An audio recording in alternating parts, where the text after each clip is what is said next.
केला बेचने वाली चुड़ैल। एक बार की बात है, जादूपुर नाम के एक गांव में करतब दिखाती एक औरत एक रेड्डी के लिए गांव में आती है। आइए आइए मेहरबान कदरदान, खाइए रोहड़ा के ताजे ताजे केले। कभी खाए नहीं होंगे ऐसे केले, पीले पीले केले खाइए। ये कहकर रोहड़ा हाथों में 4 केले लिए उन्हें सर्कल में जोर जोर से हवा में उछालती हुई करतब दिखाती है, जिसे देखकर आसपास के सारे बच्चे अपने अपने मम्मी पापा से उस औरत के पास जाने की जिद करने लग जाते हैं। पापा, ऐसा तो सर्कस में बॉल से होता है ना, ये आंटी तो केले से कर रही है। चलिए ना पापा, देखते हैं। रोहड़ा एक पतली सी तार पर चलती हुई केलों से करतब दिखाती है। आते जाते सभी लोग बाहर रुककर उसके करतब देखते हैं और वाह वाही करते नहीं थकते। जैसे ही एक आदमी पास आकर उसे पैसे देने लग जाता है, तब वो कहती है, अरे नहीं नहीं साहब, मैं करतब तो बच्चों के मन को बहलाने के लिए करती हूँ। धंधा तो मेरा केले का है। पीछे देखो मेरी रिड्डी, जो भी मेरे केले खाएगा मेरी तरह चुस्त दुरुस्त और तंदुरुस्त हो जाएगा। पता चलता है क्या कि मेरी उम्र 55 की है। अरे पर ऐसे ठंड के मौसम में कोई केला क्यों खाएगा? ये ऐसे वैसे केले नहीं है साहब, ये शरीर में गर्मी देते हैं। ठंड को दूर भगाए जो भी रोहिणा के केले खाए। पापा, अगर मुझे केले नहीं मिले तो मैं घर नहीं जाऊंगी। तभी उसके पापा कहते हैं कि बेटा, केले ठंड में कभी गर्मी नहीं देते। ये सब कहने की बातें हैं, सामान बेचने का तरीका है इनका। पर पिंकी नहीं मानती। मैं केले खाऊंगी।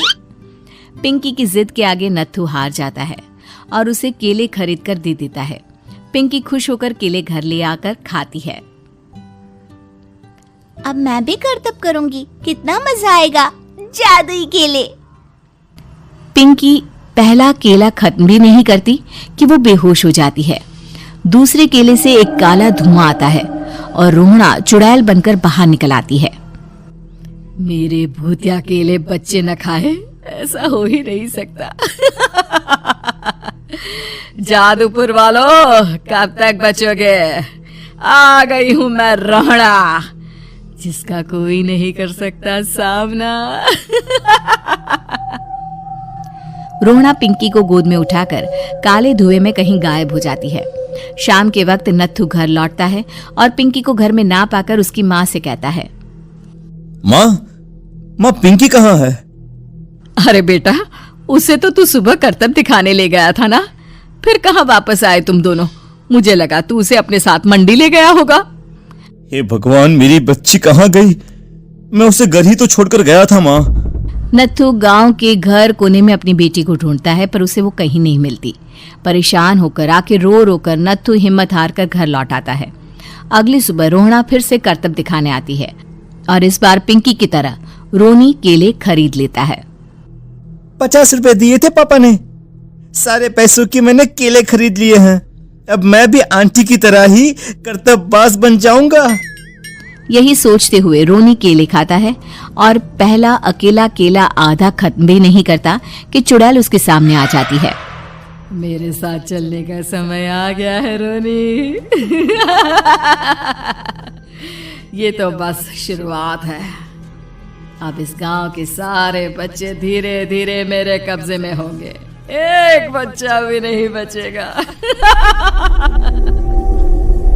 ये कहकर रोना रोनी को गोद में लेकर काले धुएं में अदृश्य हो जाती है। इसके बाद हर रोज गांव में से कोई ना कोई बच्चा गायब होता, पर ऐसा क्यों हो रहा है किसी को भी समझ में नहीं आ पा रहा था। रोज की तरह अपनी बेटी पिंकी की तलाश में नत्थू गांव के एक तालाब के पास बैठा रो रहा था। कहाँ गई मेरी पिंकी? शकुंतला के जाने के बाद एक वही तो मेरा सहारा थी। अरे उसकी आत्मा कोस रही होगी मुझे कि मैं अपनी बच्ची को संभाल भी नहीं पाया। नत्थू ये कहता हुआ रो ही रहा था कि तभी तालाब में से उसे शकुंतला की आवाज सुनाई देती है। कहाँ थी तुम शकुंतला? हमारी बच्ची और सारे गायब हुए बच्चे रोहड़ा के कब्जे में हैं। वो बच्चों को जो केले देती है उससे बच्चे बेहोश हो जाते हैं और उसके कब्जे में आ जाते हैं और वो उन्हें ले जाकर काली दुनिया में ले जाती है। पर वो ऐसा क्यों कर रही है? ये मैं नहीं जानती, पर उस दुनिया का रास्ता मैं आपको बता सकती हूँ। जहां ये नदी खत्म होती है वहां एक केले का पेड़ है, उसके नीचे एक दरवाजा है, वहीं से रास्ता जाता है उस दुनिया का। ये कहकर शकुंतला की आत्मा गायब हो जाती है। गांव के सभी लोग झुंड बनाकर उसी रास्ते से काली दुनिया में चले जाते हैं और वहां देखते हैं कि सारे बच्चे वहां काम कर रहे थे। पापा मुझे ले चलो यहाँ से। पापा पापा। सभी बच्चे अपने मम्मी पापा से लिपट जाते हैं। तो तुम लोग यहां तक आ गए? क्यों हमारे बच्चों को पकड़ लिया तूने? तुझे शिकार ही बनाना है तो ले, हम सब आ गए हैं, हमें खा ले। नहीं, मुझे बच्चे चाहिए। मेरे बच्चे के बदले तुम लोगों के बच्चे। क्या मतलब? मैं इसी गांव में रहने वाली एक औरत थी। केले की चोरी के इल्जाम में मेरे बेटे को गांव वालों ने इतना मारा कि वो मर गया। उसी दिन मैंने ठान लिया कि गांव वालों का भी वही हाल करूंगी। कुछ दिन बाद बेटे के चले जाने के दुख में मैं भी मर गई और मेरी भटकती आत्मा एक चुड़ैल बन गई। और फिर मैंने बदला लिया तुम सबके बच्चे छीनकर। बर्दाश्त नहीं कर पाए ना? सोचो मुझ पर क्या बीती होगी। हमें माफ कर दो रोना। पता नहीं ये किसकी गलती थी, पर हम सभी माफी मांगते हैं। हमारी खुशियां लौटा दो, तुम भी तो एक माँ हो। गांव वालों की बात सुनकर रोना का मन पिघल जाता है और वो बच्चों को छोड़ देती है। उसके बाद काली दुनिया बच्चों के लिए जादुई दुनिया बन जाती है। अब कोई भी कभी भी वहां आ जा सकता था।